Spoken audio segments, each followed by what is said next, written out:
ఓం నమో నారాయణాయ నమశివాయ. మహాభారతంలో సభాపర్వంలో వచ్చేసి పాండవులు అరణ్యవాసానికి బయలుదేరారు. ఆ తర్వాత ధృతరాష్ట్రుడికి తర్వాత విదురుడికి మధ్య సంభాషణ జరిగింది. ఇక ఆ తర్వాత ఏదో విధంగా విదురాన్ని వెళ్ళిపోయి పాండవులు వెనకబట్టరా, లేదు వాళ్ళు రాని కనుక అంటే వాళ్ళకి అన్ని ఏం సౌకర్యాలు అన్నీ కల్పించరా అన్నాడు. ఇక అప్పుడు జోదంలో ఓడిపోయి పాండవులు అరణ్యానికి వెళ్ళిపోయిన పిదప అప్పుడు ధృతరాష్ట్రుడిలో చింత మొదలైంది. ఆ ధృతరాష్ట్ర మహారాజు పరిపరి విధాలుగా ఆలోచిస్తూ నిట్టూరుస్తూ కూర్చుని ఉండగా సంజయుడు ఇలా అన్నాడు. మహాభారతంలో సంజయుడు విదురుడు చాలా కీలకమైన వాళ్ళు. రాను రోజుల్లో సంజయ రాయభారం ఒకటి వచ్చింది, అప్పుడు మాట్లాడదాం వివరంగా. ఓకే, అప్పుడు సంజయుడు ఇలా అంటున్నాడు. రాజా, భూనాయక, ధనాన్ని పొంది భూమినంతా ఆక్రమించుకొని పాండవులను రాజ్యం నుండి బయటకు పంపి ఇంకా విచారిస్తున్నారు ఏమిటి? ఇంకేంటి, మీకు అన్నీ ఉన్నాయి కదా, ఇంకేంటి మరి? అప్పుడు ధృతరాష్ట్రుడు అంటున్నాడు, యుద్ధ నిపుణులై బలవంతులై మహారథులైనటువంటి పాండవులతో శత్రుత్వం ఏర్పడిన తర్వాత విచారించకుండా ఎవరైనా ఎలా ఉండగలరు? అప్పుడు సంజయుడు ఇలా అంటున్నాడు. రాజా, ఇది స్వయంకృత అపరాధం. మహాశత్రుత్వమే ఏర్పడింది. లోకమంతా సర్వ సంబంధీకులతో పాటు నశించడమే దీని ఫలితం. బుద్ధిహీనుడైన నీ కొడుకు దుర్యోధనుడు భీష్మ ద్రోణ విదురులు వారిస్తున్నా వినకుండా పాండవుల ప్రియపత్ని ధర్మచరణ నుండి ద్రౌపదిని తీసుకుని రమ్మని సిగ్గు లేకుండా సోతపుత్రుడిన ప్రాతికామిని పంపించాడు. దేవతలు తామకెమరికైనా సరే పరాభవాన్ని కల్పించదలుచుకుంటే వారి బుద్ధిని అపహరిస్తారు. దాంతో ఆ బుద్ధిహీనులు అంతా తలకిందులుగా విపరీతంగా చూస్తారు.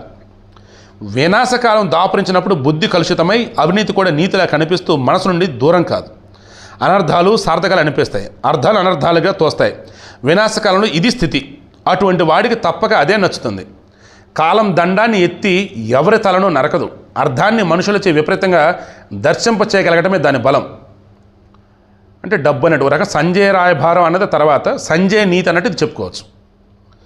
పాంచాలి తపస్విని, అయోనిజ, రూపవతి, అగ్నివంశంలో పుట్టినది, సర్వధర్మాలు తెలిసింది, కీర్తిమతి. అటువంటి ఆమెను సభామధ్యంలో ఈడ్చినప్పుడే రోమాలు నిక్కబడిచే భయంకర యుద్ధానికి ప్రారంభం జరిగింది.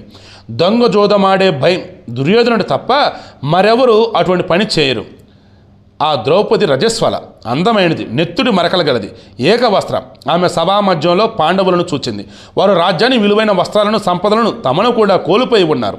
సర్వకామాలను వీడి దాసులై కూర్చున్నారు. ధర్మపాశ బద్దులై పరాక్రమ ప్రదర్శనలో అసమర్థులై ఉన్నారు.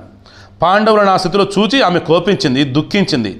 ఆ దశకు తగని ఆమెను ఆ కౌరవ సభలో దుర్యోధనుడు కర్ణుడు తులనాడారు. రాజా, ఇదంతా ఏదో కలతో కారణమని నాకు అనిపిస్తోంది. అప్పుడు ధృతరాష్ట్రుడు అంటున్నాడు, దీనంగా ఉన్న ద్రౌపది కళ్ళు భూమిని దహించి వేయగలవు. సంజయ, ఆమె తలుచుకుని ఉంటే ఇప్పటికీ నేను నా కుమారులు మిగిలి ఉండేవాళ్ళం కాదు.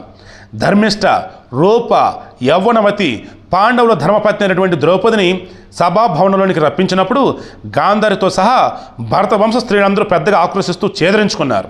ఈ స్త్రీలందరూ కూడా ప్రజలలోని స్త్రీలతో కలిసి పగలు రేయి దానిని గురించి శోకిస్తున్నారు. ద్రౌపదిని సభలో ఈడ్చిన రోజు బ్రాహ్మణులంతా కోపించి సాయంకాలం మా ఇంట అగ్ని కార్యాన్ని కూడా నిర్వర్తించలేదు. ఆ సమయంలో పిడుగు తుఫాను వచ్చింది. పిడుగుపాట్లతో మహాధ్వని వినిపించింది. ఆకాశం నుండి ఉల్కలు పడ్డాయి. అమావాస్య కాకపోయినా రాహువు సూర్యుని మింగాడు. ప్రజలలో తీవ్ర భయం చెలరేగింది. అదేవిధంగా రథశాలలో అగ్ని ప్రమాదం జరిగింది. భరత వంశ నాశనాన్ని సూచిస్తూ రథ ధ్వజాలన్నీ కూడా తగులబడ్డాయి. దుర్యోధనుని అగ్నిహోత్ర గృహంలో నక్కలు భయంకరంగా అరిచాయి. వాటికి ప్రతిగా అన్ని దిక్కులలో గాడిదలు అరిచాయి. సంజయ, అదంతా గమనించి భీష్మ, ద్రోణ, కృప, సోమదత్తులు, మహామనస్వి అయినటువంటి బాహ్లికుడు అక్కడి నుండి వెళ్ళిపోయారు. అప్పుడు నేను విదురుడు ప్రేరేపించగా ద్రౌపది కోరిన వరాన్ని ఇవ్వడానికి సిద్ధపడ్డాను. ద్రౌపది పాండవుల దాసి విముక్తిని కోరింది. నేను రథాలు, ధనసులతో సహా సమస్త సంపదలను తిరిగి తీసుకుని వెళ్ళడానికి అనుమతించాను. అప్పుడు మహాప్రాజ్ఞుడు, సర్వధర్మవేత్తనటువంటి విదురుడు ఇలా అన్నాడు. ద్రౌపదిని మీరు సభలోనికి ఈడ్చారు. ఆమెయే మీ వినాశనానికి కారణమవుతుంది. ఈ పాంచల రాజకుమారి ఉత్తమ లక్ష్మి. దేవతల ఆదేశం మేరకే ఆమె పాండవులను సేవిస్తోంది. పాండవుల అసహనంతో ఉన్నారు. ద్రౌపదికి జరిగినటువంటి పరాభవాన్ని వారు సహించరు. సత్య ప్రతికులైనటువంటి వాసుదేవుడు ఆయన రక్షణలోని వారు, మహాధనుర్ధనులు అయినటువంటి వృష్ణి వంశజులు, మహాధనుటువంటి పాంచాల వీరులు దీనిని సహించరు. పాంచాలతో కూడి అర్జునుడు తప్పక ఎత్తి వస్తాడు. యముడు దండాన్ని విసిరినట్టుగా వారి మధ్య నిలిచి మేటి వీలికాలుడు మహాబలైన భీముడు గదను విసురుతూ వస్తాడు. అప్పుడు ధీమంతుడి నుండి అర్జునుని యొక్క గాంధీవ టంకారాన్ని, భీముని గదావేగాన్ని ఏ రాజులు ఎదుర్కొనజాలరు.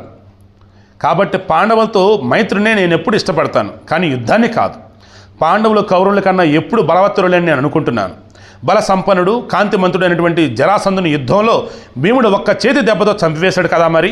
కాబట్టి భరతర్షభ, పాండవులతో శాంతియే తగినది, రెండు పక్షాలకు తగినది ఇదే. నిస్సందేహంగా ఆ ఉపాయాన్ని ఆచరించు. మహారాజా, ఈ విధంగా నీకెంతో శ్రేయస్సు కలుగుతుంది. సంజయ, ఈ విధంగా విదురుడు నాకు ధర్మార్థయుక్తమైన సూచన చేశాడు, కానీ పుత్రుల హితాన్ని కోరుతూ కూడా దానిని నేను స్వీకరించలేదని చెప్పేసి చెప్పుతున్నాడు. సో ఈ రోజుతో మహాభారతమున వ్యాసరచిత శతసాహస్ర సంహిత యందు సభాపర్వమును, అనుజ్యోత పర్వమును, ఉపపర్వమున ధృతరాష్ట్ర సంజయ సంవాదమును 81వ అధ్యాయము ముగిసినది. నేటితో సభాపర్వం సంపూర్ణం. సో ఆది పర్వం అయిపోయింది, సభాపర్వం అయిపోయింది. మొత్తం ఎన్ని పర్వాలు అయితే ఉన్నాయో మొత్తం 18 పర్వాలు కదా, అందులో 2 పర్వాలు ఆల్రెడీ అయిపోయినాయి. అయితే ఇక్కడ వచ్చేసి ఈ ఆది పర్వ ప్రాశస్తము, తర్వాత సభాపర్వ ప్రాశస్తము అని చెప్పేసి సింపుల్ ఫార్మాట్లు ఇచ్చారు. ఒక రకంగా చిన్నపాటి నేమ్ చెప్దాం, మరలా ఒకసారి రివైండ్ లాంటిది అనుకోవచ్చు. అది రేపు చూద్దాం.